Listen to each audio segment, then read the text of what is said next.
sure the child cruise ships do, and I go wild. Car 54, where are you?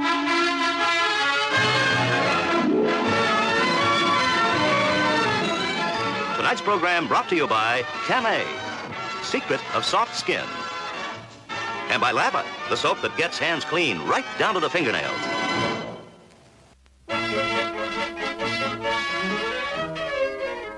Hello, Zimmerman's Bavarian Roof Garden.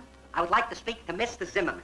Don't forget to mention the olives. Do you want to handle this? I'm up to here already with the banquet. I just asked. Last year, he shortchanged us on the olives. Okay, I appoint you an olive committee of one. After the banquet, you'll count the pits. Happy? Hello, Mr. Zimmerman. This is Patrolman Leo Schnauzer again. Don't hang up. Two of our patrolmen, Tootie and Muldoon, are out sick. So make it 45 chicken a la king dinners for sure, and 2 maybes. I'll keep you posted. Tootie and Muldoon out? 2 days before the banquet, they get sick. Why can't they be like everybody else and get sick right after the banquet? I don't understand. Just because 2 of my men called in, said they had a little fever, a police surgeon has to come all the way up here from headquarters? Don't be naive, Captain. They've been partners for 10 years, and all through the years, they're always sick together. Tootie is sick, Muldoon is sick. Those things happen. I know. We have a medical name for it. Goofing off. Time someone checked. I don't understand. I would have called the doctor myself, but when the alarm went off for him to go to work this morning, he just lay there groaning with a stupid look on his face. He seemed perfectly normal to me. You mind? Do you mind? Inhale. Aren't you going to look in the eyes first? Dr. Ben Casey always looks in the eyes first. That's the trademark. Please. On the other hand, Dr. Kildare, he's a tongue looker. Even before they're out of the ambulance, he goes right for that tongue. Quiet. I remember one case where Dr. Gillespie said to him, enough with the tongue. Right to look in the man's ear. Please, inhale. What was that case? Will you be quiet? I remember the case. Will you shut up? Is it serious, Doctor? No, it's just a 24-hour virus. I could have told you that. You could? My partner, Muldoon, he called me up and he told me that's what we got. He told you that's what you got. Fine. Now, open your mouth. I have to take your temperature. Don't bother. My temperature is exactly 101.6 and a half. 101.6 and a half. Yeah, my partner Muldoon just called me and told me that's what our temperature is now. Do you mind if I check? Go right ahead. There we are. Now, a shot of penicillin will be... I don't take penicillin. Why, are you allergic? Allergic? No, but my left ear blows up. Your left ear. All right. What is it, Doctor? 101.6 and a half. 101.6 and a half. What's the matter, Doctor? Nothing. It's just one of those crazy coincidences. Well, a shot of penicillin will fix you. You can take penicillin, can't you? Oh, sure. Good. Except my left ear blows up. What's the matter, Doctor? Sultan and Raja. Sultan and Raja? That's right, Sultan and Raja. Oh, yes. That's the experiment they carried out at the University of Calcutta on the theory of monobiopsychosis. That's right, the 2 oxen were yoked together for 10 years. Monobiopsychosis. 2 bodies, 1 brain. It's fantastic. You'll notice if one became ill, the other became ill. Look, same temperature, same blood pressure. If one twitched his tail, the other did. If one moved, the other moved. Terrible thing. Well, fortunately, it only happens to animals. Chief, I'm not so sure. What do you mean? Here are the records of 2 patrolmen of the 53rd Precinct, Tootie and Muldoon. What are you getting at? Chief, for the last 10 years, Tootie and Muldoon have been practically yoked together side by side in a patrol car. If one is sick, the other is sick. It's fantastic. Always the same temperature, same allergies. Forget about it. But, Chief, if you'll just give me permission to observe them. Absolutely not. All we need is the news to leak out that we think our patrolmen are turning into oxen. But, Chief, that's all. Yes, sir.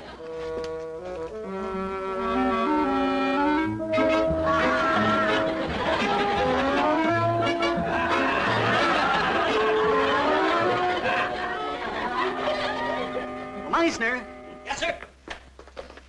if it's going to make you happy, go along and observe. Yes, sir.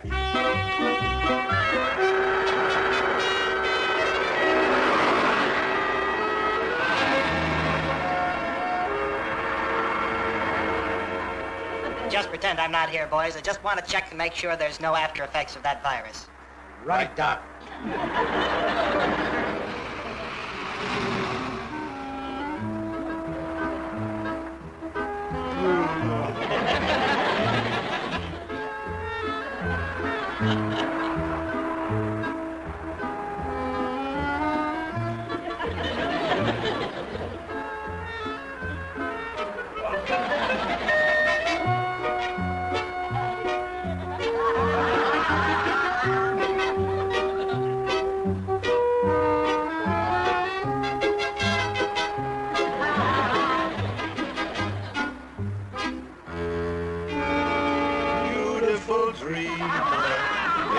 to me. Starlight and dewdrops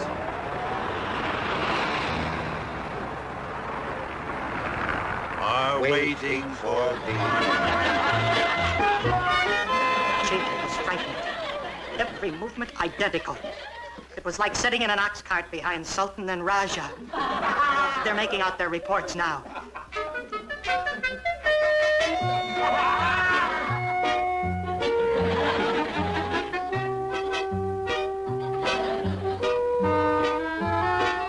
I'm going to keep them under constant observation. I'm even going up to the locker room when they change their clothes. Our whole police system is based on teamwork. If there was even a hint that these teams were turning into herds. Don't worry. I'll grab somebody and pretend I'm examining him up there.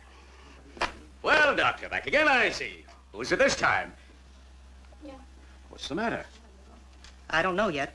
But just to make sure, I'd like to examine you up in the locker room. I felt better in my life. Captain, Come in.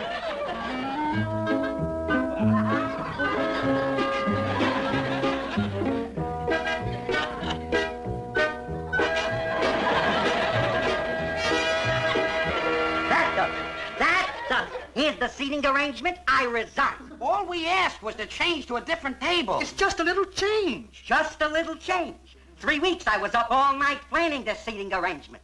First, O'Hara wouldn't sit at Sergeant Sweeney's table. Their wives don't talk. So I put O'Hara at the Steinmetz table next to Feingold's mother. Now, Feingold comes to me and tells me his mother is hard of hearing. And if she don't sit next to somebody with a loud voice, she'll fall asleep.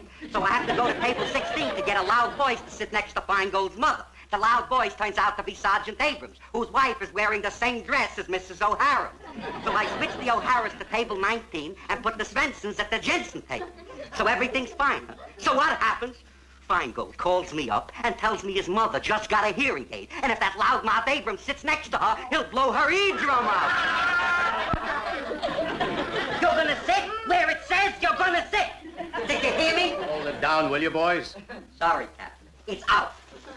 Look, Doctor, if there's something wrong. It's nothing, nothing.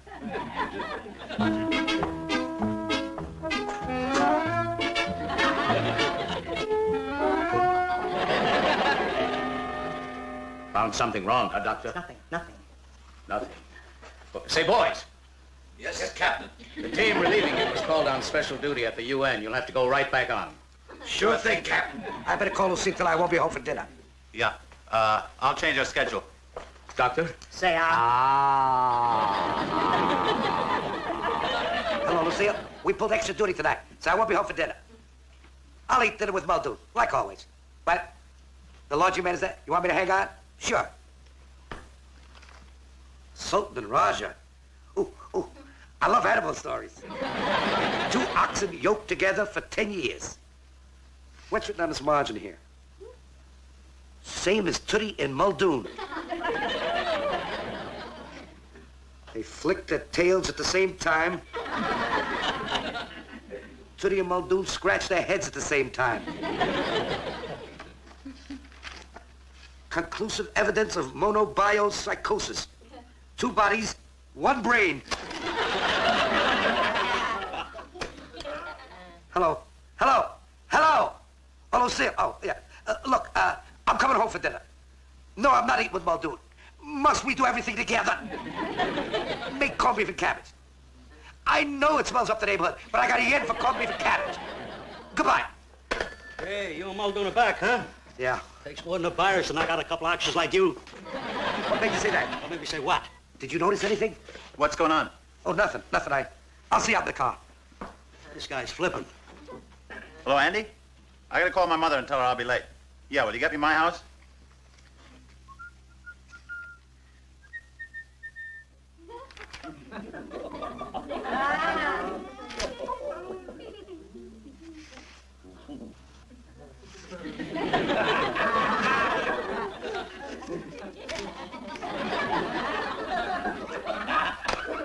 Hello, Mother. Goodbye.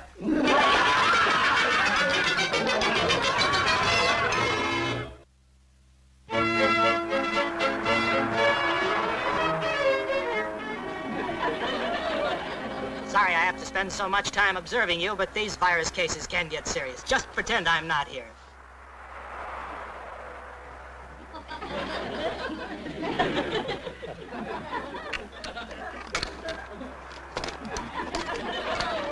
Well, aren't you going to make out the time check? You make it out. No, you make it out. Well, somebody's got to make it out. Okay. I'll do it. Make it out later when I'm alone. Me too. I like to do a lot of things alone. Beautiful dream. If you feel like singing, go right ahead. What you sing alone? I don't feel like singing. You sure you don't want to sing? No. You sure you don't want to sing? No. Good. Good. Beautiful dream. I thought you said you didn't feel like singing. I didn't. I only sang because I thought you didn't want to sing. I sang because I thought I was singing alone. I love to sing alone a lot lately. Me too. Beautiful.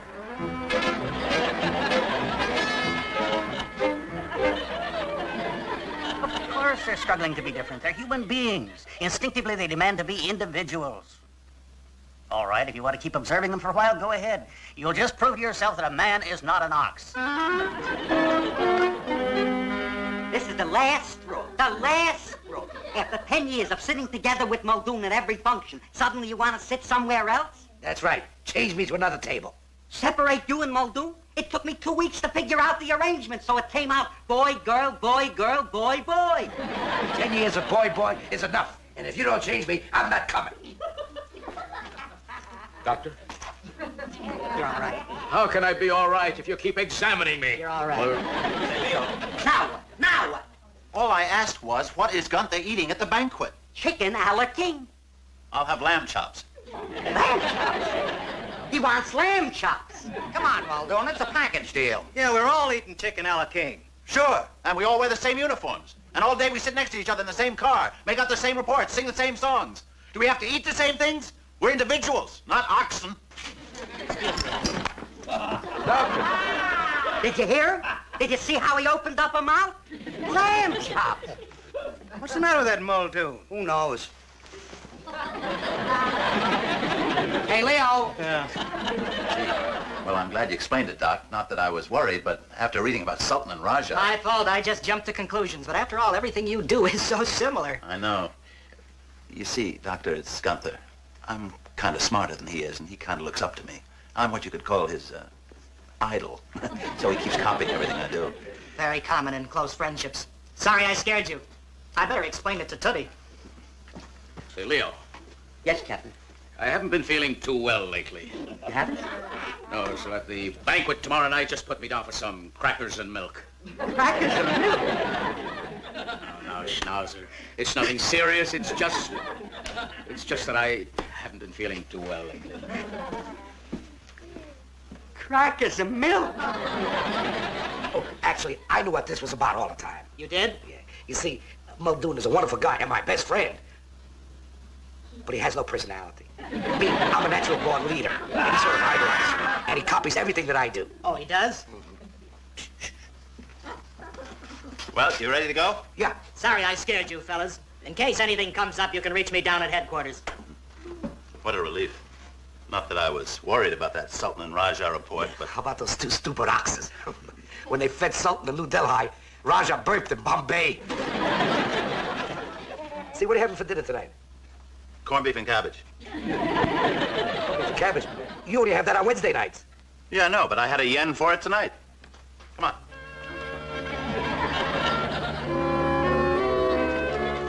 You're late tonight. What's that? Oh, I stopped off and I got some Chinese food. Chinese food? But we're having corned beef and cabbage for dinner tonight. Throw it out. We're having Chinese food for dinner. Throw it out? Throw it out? Gunther, are you out of your mind? Are you going to stand around and argue, or you want to get some plates for this? But Gunther, you called me up and insisted that I make corned beef and cabbage for dinner. I killed myself to get it done. Oh, is it done? Yes. Good. Throw it out. But Gunther, you called up, you insisted. Are you going to get some plates, or do you want this in your lap? But why? I'll tell you why. Because right now, Muldoon is eating corned beef and cabbage for dinner, and that's why we're having Chinese food. But Francis, I still don't understand. Just because you think Gunther is having corned beef and cabbage tonight. Please, Mother, don't ask any more questions. Just eat your egg roll. Yes, dear.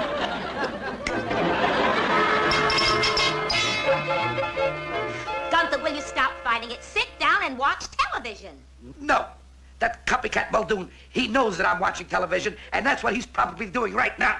Gunther, will you at least give me a clue about what's going on? Look, Lucille, I gotta figure out something that Muldoon in his wildest imagination would never figure that I'd be doing. Ooh.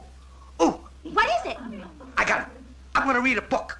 My husband is going to read a book and I've got no witnesses. Don't make a big deal out of it. I enjoy reading a book. I always read books. I hope this isn't sad like the last book I read, that Black Beauty. What's the matter? What if he's sitting like this and reading a book? Are you enjoying your reading, dear? I haven't been reading. I've just been thinking. That sneak knows I read a lot. What if he's reading a book tonight? Oh, that's the way he crosses his legs. I'll read standing up. Oh, what am I saying? That's the way he'd probably read a book, standing up, like the ox he is. Gotta think this thing out. If an ox had a book, what's the one way he couldn't read it? I know. Really, Francis? I don't understand your behavior tonight. Mother! Mother! Coming. Francis! Please, Mother, hand me the book. Please, the book.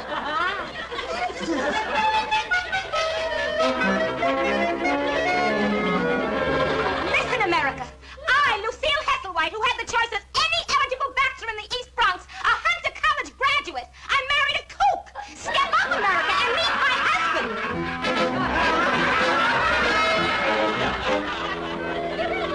Say, boys, have you seen that police surgeon around today? No. How are you feeling, Captain? Oh, much better, much better. Forget about the crackers and milk. Put me back on chicken a la king, just like everybody else. Forget about the crackers and milk.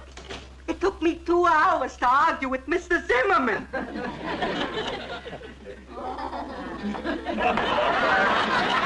What's the matter? Nothing. Just what the precinct needed. A breath of Paris in the spring. Do you mind?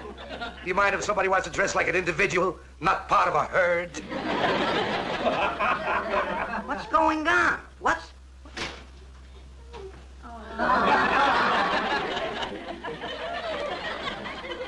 I woke up this morning and just sort of had a whim.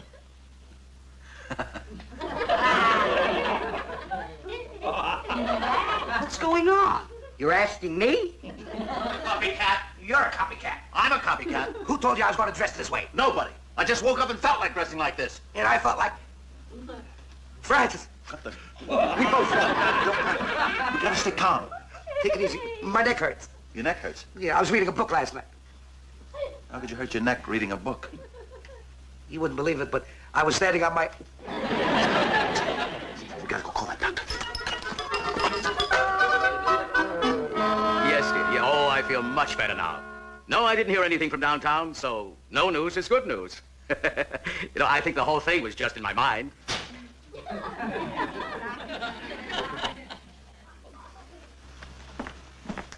Captain, this is Dr. Metz, Chief Medical Officer. We have to see you immediately. It's very important. Dear, the will is in the safe deposit box. The Benevolent Association will take care of everything else. Yeah. I love you very much.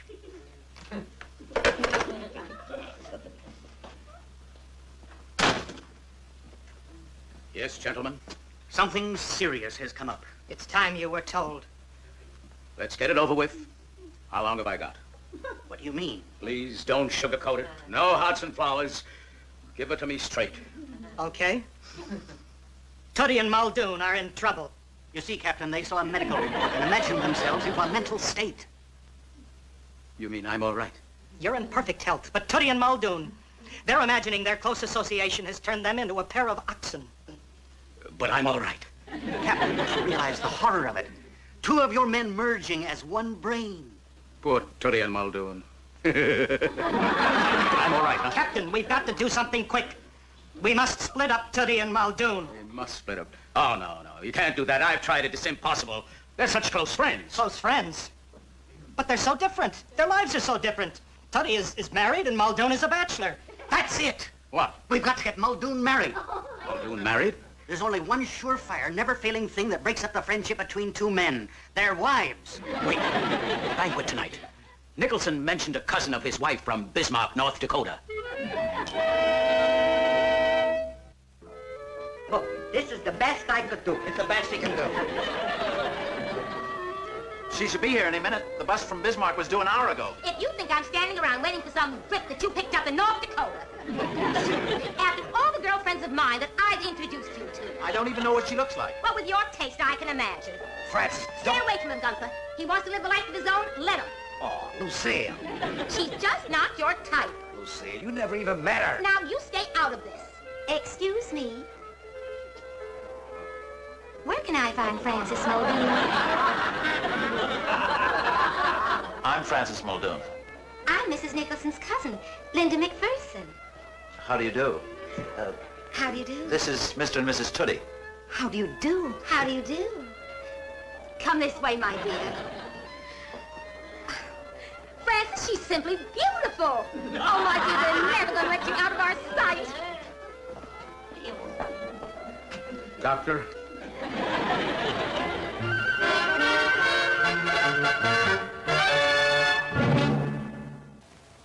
Tonight's program brought to you by new push-button Lilt, the only home permanent that waves your hair with foam. And by Gleam Toothpaste with a patented GL70 formula.